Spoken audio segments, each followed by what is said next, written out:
Many people often question if it is even worth going to the polls to vote or not, or if their vote even really counts with having the Electoral College in place as part of the process of picking the President of the United States. Many people do not even understand the Electoral College and how the process even works. Do you know what the Electoral College is? The Electoral College?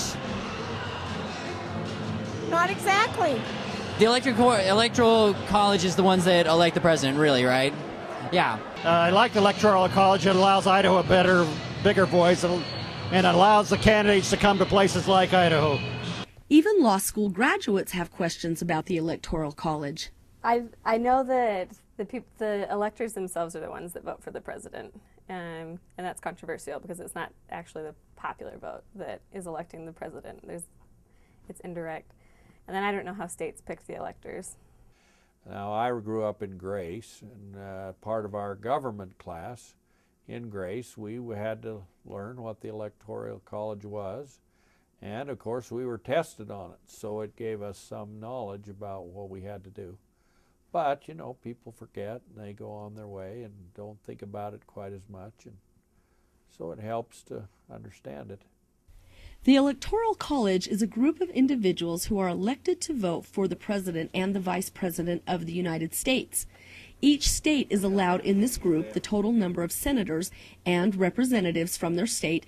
That number of people are then selected as electors by the different parties, and then when citizens go to the polls and vote, they vote for those electors to go then and vote for the President and the Vice President of the United States.